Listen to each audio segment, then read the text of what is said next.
Ladies and gentlemen, welcome in to Fantasy Daily. It is October 1st. It is Friday, right after the primetime Thursday night game. That was excellent.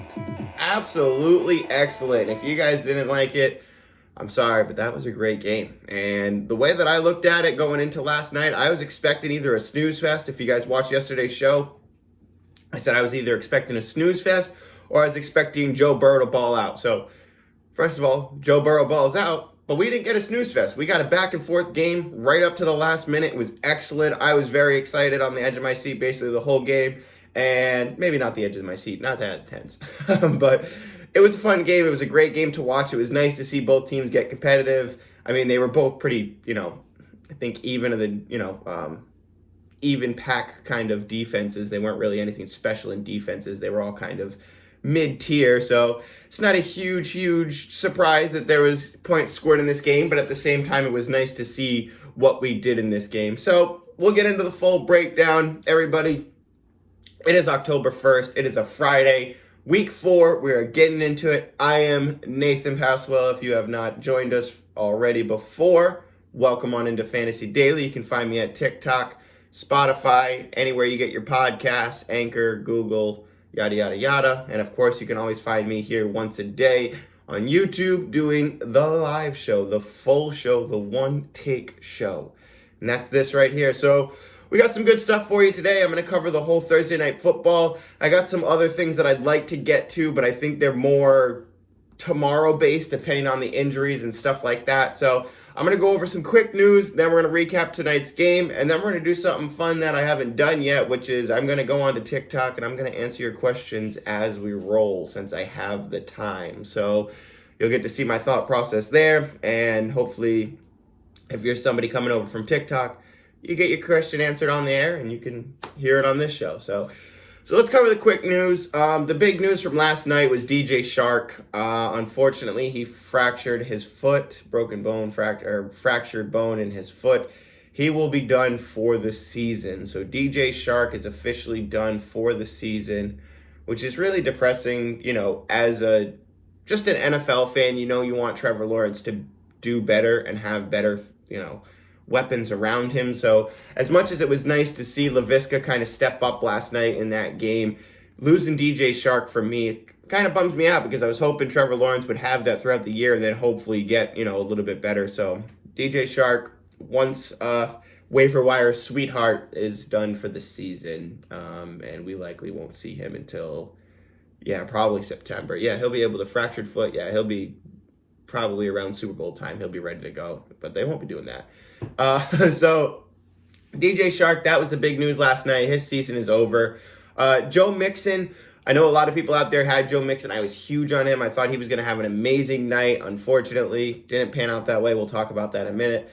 But he was off the field later on in the game. So if anybody out there is a Joe Mixon manager and is worried, it does look like a high ankle sprain, according to Pro Football Doc. He posted last night after the game that Joe Mixon did look like he had a high ankle sprain. He had the black tape around it.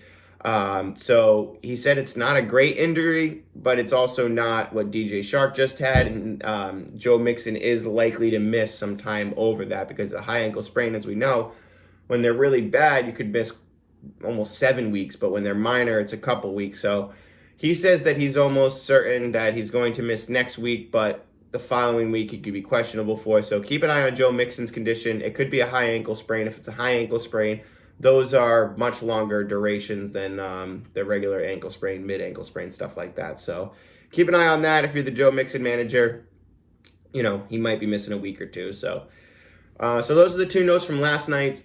Just a couple more things. George Kittle said that Kyle Shanahan said George Kittle is questionable to play on Sunday. So this is the game we play with Kittle.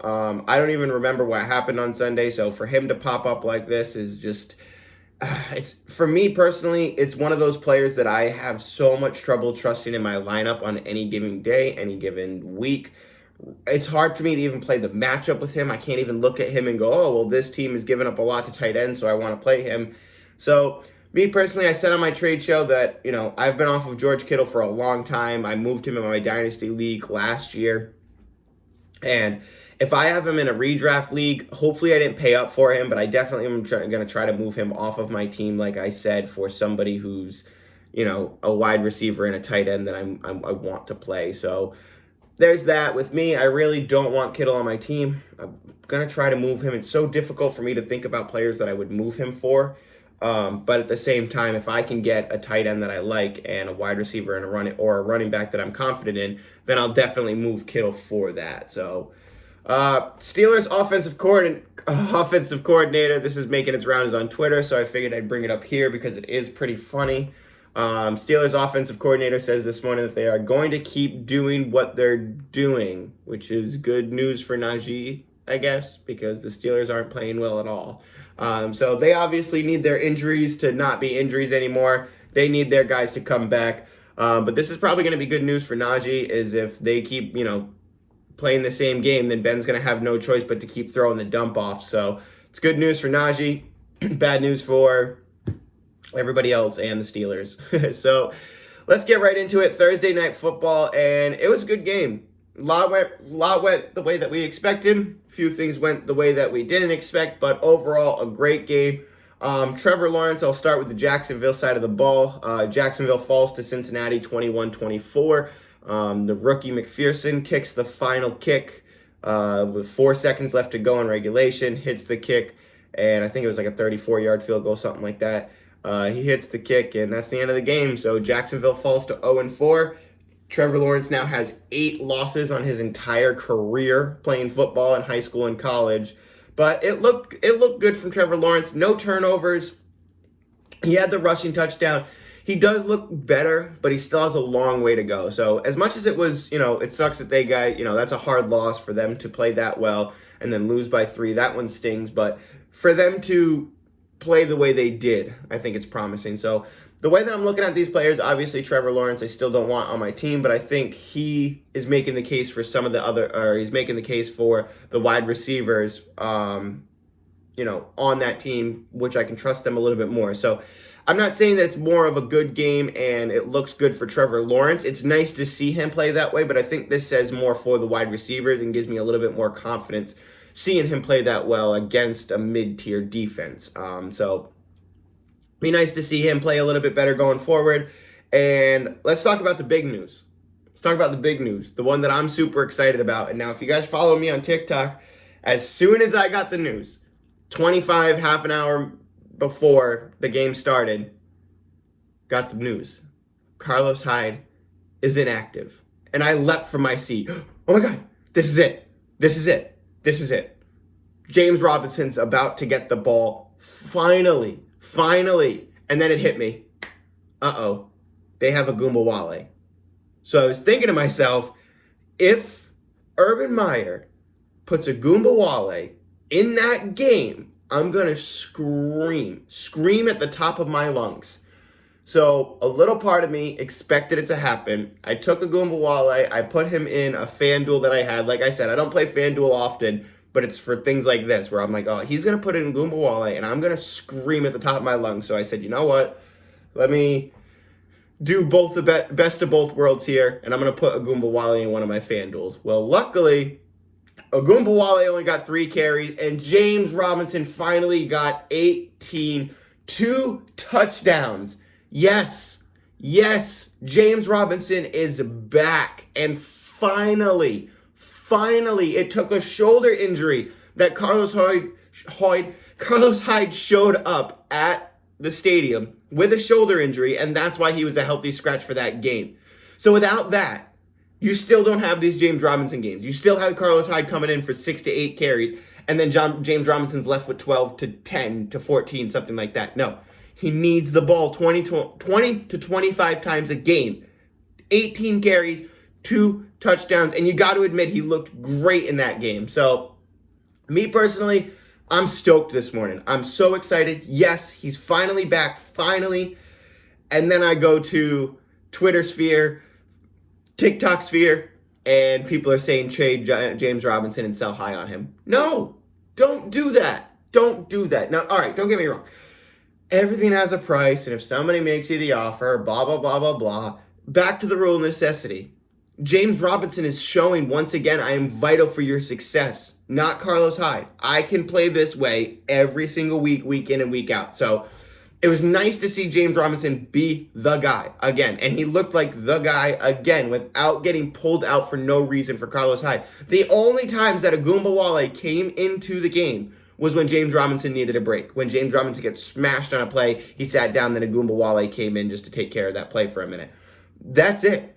Me personally, I'm buying back in. This is James Robinson. He's back. I'm ready. I'm excited about it. So if you're a James Robinson manager, you're wondering what you're doing, I'm not trading him. I'm not selling high on James Robinson. I want to wait and see what happens. Obviously, it's not a good defense. It's not the best offense, but volume is king. Detroit is an okay offense, and DeAndre Swift is becoming a top 5 running back because of the rule of necessity. And I think that James Robinson fits so perfectly into this, especially with what they had last year. It was such a bad team. It was such a bad team last year that James Robinson was the de facto for everything.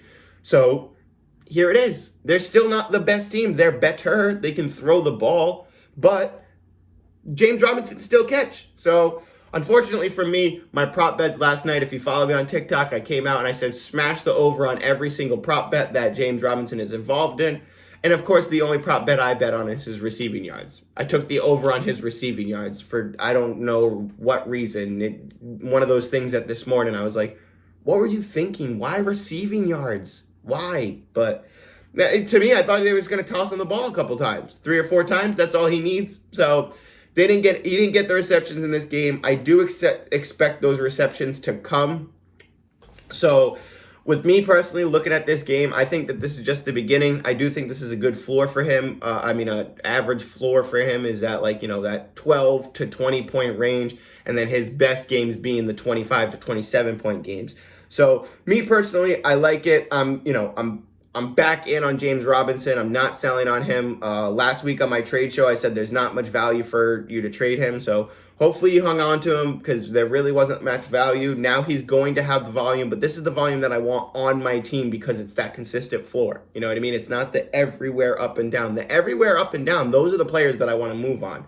Those are the ones who I don't know if I can put on my team on a weekly basis. If I can put you there on a weekly basis, then it's hard for me to move you. Consistency, the rule of necessity. So Carlos Hyde was inactive. Marvin Jones, I thought that he was going to be a good start in this game. I took the over on him in prize picks. On the prop bets, took the over on him to have 60 yards. Did not go his way. I expected it to be Marvin Jones and DJ Shark all game. That's why I took the Marvin Jones to have those yards. Then DJ Shark comes in immediately, fractures his foot, and he's done for the season. So DJ Shark is done for the season. But with that, Laviska really showed up. I think he had something like 11 targets.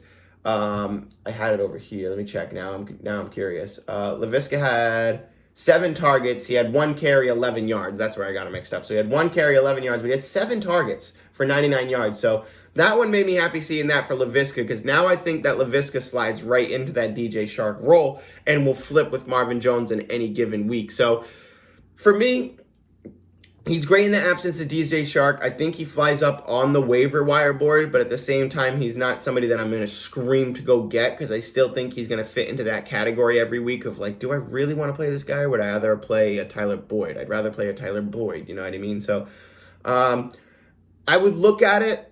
If you got Shark, obviously you got to drop him. I'd pick up Laviska for that. And if you're really hurting at wide receiver, then I think Laviska is going to be worth the add come waiver day.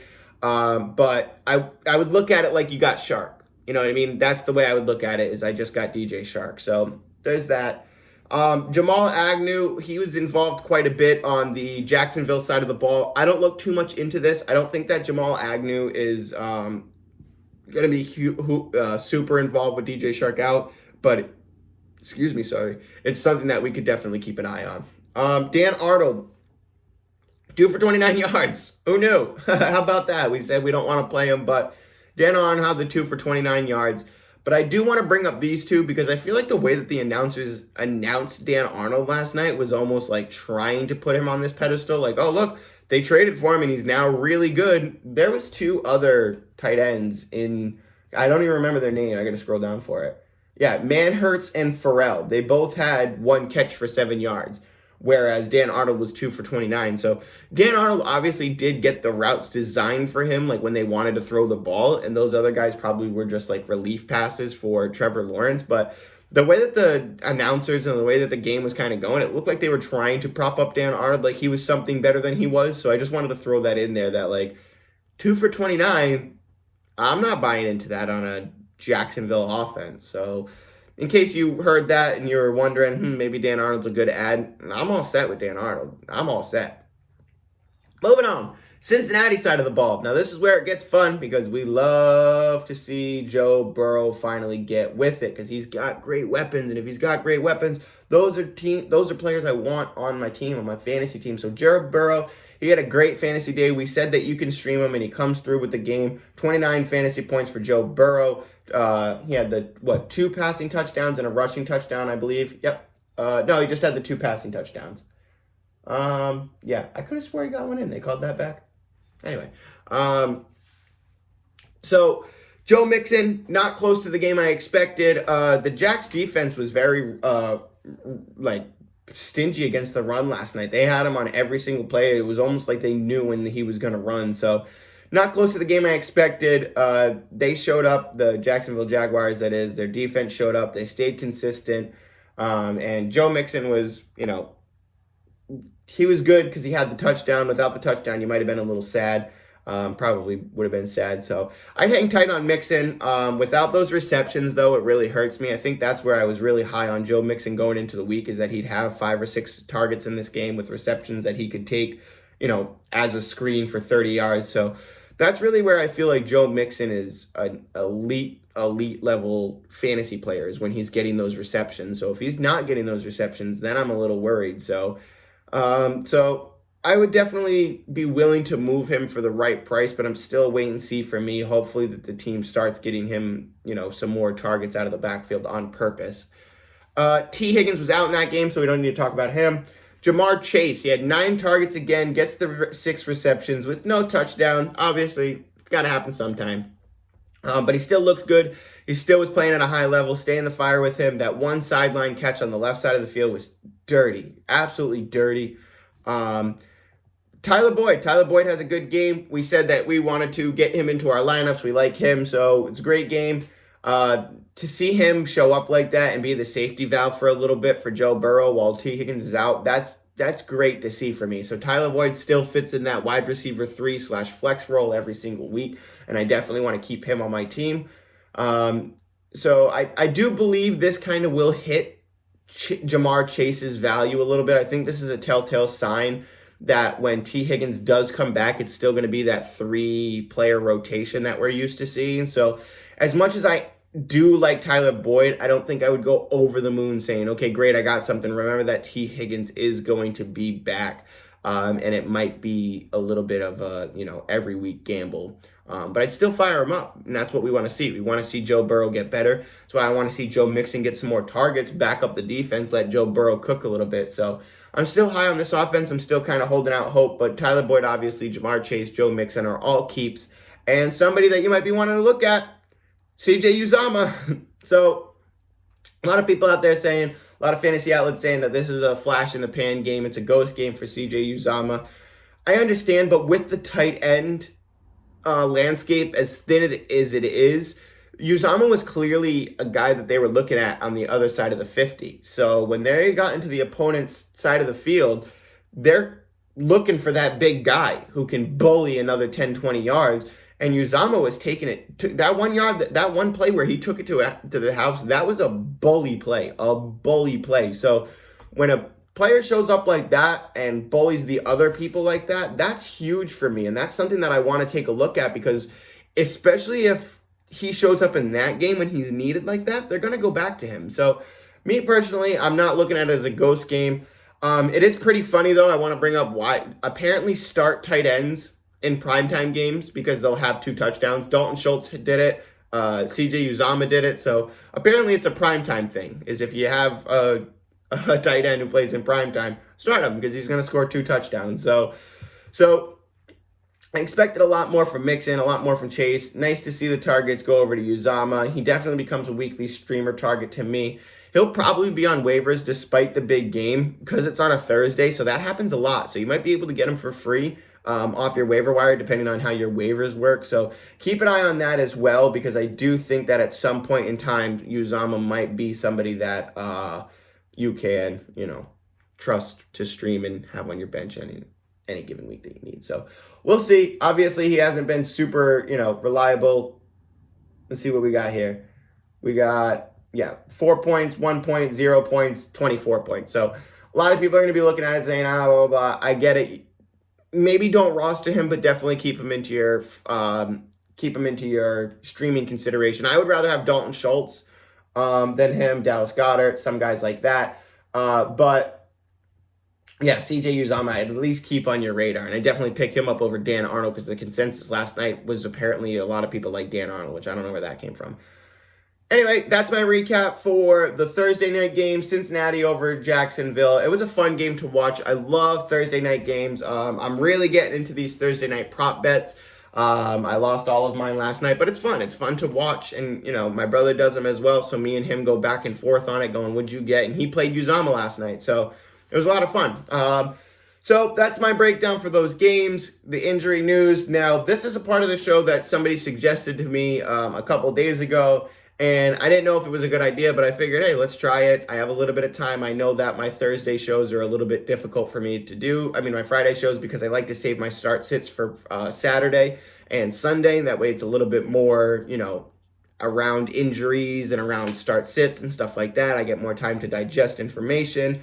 So my start sit stuff is tomorrow. I'll do that tomorrow. Today, obviously, is the Thursday night breakdown, some light news, and then we're going to get right into here. So jumping onto my TikTok, which is where I get the majority of my comments. Sip time. So one of my friends reached out to me the other day, and he said he'd think it'd be pretty cool if I went through my TikTok and the questions that I couldn't answer, and I don't always write down and turn into a show doc, is if I could actually film my reaction live on the show. So this show is one take. I do every single one of my shows one take. I think it's better that way. I think it's, a lot. I prefer to have the off the gut rip. You know what I mean? Obviously, some things can, be staged and, choreographed. I write down my stuff. I get my thoughts together. But at the same time, I want to give you my gut reactions, my gut feelings to these players. So friend brought it up to me, said that he'd think it'd be cool if I went through and I did, my reactions and read some of the questions. So let's get right into it. My first video I posted this morning about an hour ago was about James Robinson and Hobcock. Gee, of course it's the fucking first name that I get on here. He asks, is Brandon Cooks worth starting this week in my flex, or should I put Chase Edmonds in there instead? Now, it's really difficult for me to move away from Brandon Cooks when he's become Mr. Reliable. I can't remember who Arizona's playing, the Rams. Yeah, I don't like Chase Edmonds against the Rams. So we're going to comment back to Hobcock and say Cooks for sure. Yeah, because he's going to win out of the rule of necessity for me. He's going to... Yeah, see, and this one guy, random guy asks, so this is fun for me. This is why TikTok is so fun for me. This guy asks, is Brandon Cooks worth starting this week in my flex, or should I put Chase Edmonds in there instead? I don't like Chase Edmonds against the Rams. They're going to use James Conner in the red zone probably again against that Rams front line. And Brandon Cooks is getting peppered with targets. Obviously, I want him. So I say Cooks for sure. This guy comments back and says, I would sell high on Kirk Cousins. He's not keeping this up. What are you guys doing on TikTok? Some of you people on TikTok kill me, man. Some of you guys get super angry, like, oh, what size league is that? Relax, guy. Chill. Let people enjoy stuff. The Chinese Communist Party says, bro, don't Brandon Cooks play the Bills? They shit Scary Terry down last week. All right. I don't know if they shut him down. Didn't he still have an okay game last week? I could have swore he did. I could have swore it was a decent game for Scary Terry. for Terry McLaurin. And now I can't find Washington football team on here. Here we go. Yeah, he had 8.2. He had 7 for 4. 62 yards. That's not a shutdown. All right. Had a hair up my mouth. Leave me alone. All right. So this is the part of the show where it goes way off the rails because I have no script at all. So for you guys who are a fan of the show, this will be the funny part where you either leave or you laugh at me. Moving on to my halftime show video about the Super Bowl, which sure we'll announce that here too. Eminem, Snoop Dogg, Dr. Dre, Kendrick Lamar, Mary J. Blige playing the halftime show, so that's going to be dope. Dale Merriman says, should I trade DK away for Diggs? Absolutely, if you can get him. Absolutely. I spelled absolutely wrong. Hey asks, should I drop Sermon or Fields for Mike Thomas or keep them? Ugh. Wow. So if Mike Thomas is on the waiver wire, would you drop Trey Sermon or Justin Fields for them? I mean, if he's asking me to drop Justin Fields, I assume that Justin Fields is his backup. So first of all, a couple questions. Why is Michael Thomas on the waiver wire? Second of all, if Justin Fields is your backup and you have somebody already in your starting, then I probably would. Because if Fields is still on the waiver wire, I would imagine some of the lower end names are still there as well. So this is a good question. If Mike Thomas is out on your waiver wire, find a way to go get him for sure. I definitely want him. So yeah, it's definitely Fields. If Fields is just a backup, definitely drop him for that. Emmanuel asks, who wins in this trade? Dak and Tyree for Josh Allen and DK. I'd rather have Josh Allen over DK. I'd rather have Josh Allen over Dak. I'd rather have Tyreek over DK. So that's tough. But I really do like Dak's ability. And I love the offense. Whereas Josh Allen might be able to get beat up. And if they take out a couple pieces, he could have down games. It's so tough because I really want Josh Allen over everybody except for Kyler Murray. I'm going to go with Dak and Tyreek on this one. Just because I feel like Dak has a lot of end of season value and Tyreek's weekly ability to go up for 30, 40 points is unlike anybody else's. So yeah. All right, moving on to a next video. I don't want to stay on one for too long. Let's see if I can find, actually, why don't I go to one of my higher videos? I'm on my computer, so I don't have any of my pinned videos. Here we go. This one's got a lot of comments. Here we go. All right.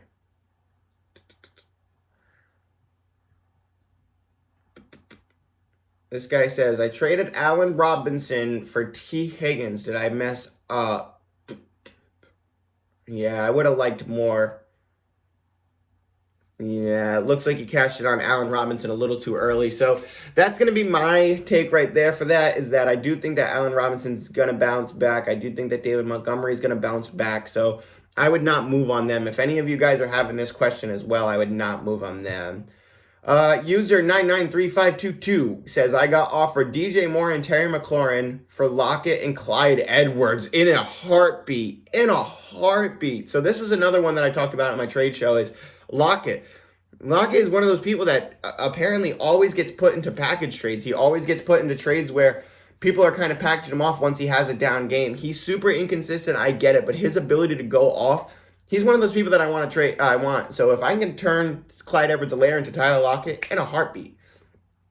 This guy says Odell Beckham or Robinson at the flex. I would assume he means Allen Robinson. Yeah, it says Allen Robinson. I'm sorry. So yeah, OBJ or Allen Robinson at the flex. I think I'm going to go to Odell Beckham here because they're playing Minnesota. Chicago's playing Detroit. That's a difficult one. That is a difficult one. Yeah, I'm going to lean Allen Robinson on this one too.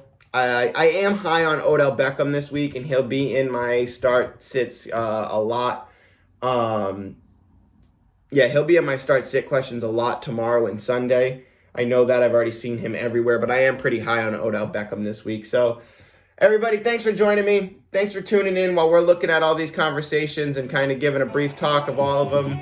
Thank you so much. Everybody on Spotify, have a good one. Thank you so much again for joining me. All this good stuff. We will be back again tomorrow. Tomorrow's show will be a little bit more structured. Obviously, Friday's show is a little bit more chaos. It's hard for me to do start sits when I still have to wait for information to pour in on Saturdays and Sundays. So thank you again for joining me. Hopefully you guys enjoyed this. Hopefully I get a better Friday show. I appreciate all your patience for me, who's a rookie doing this. I appreciate all the follows and all the support. Everybody have a good day. Thank you. Bye-bye.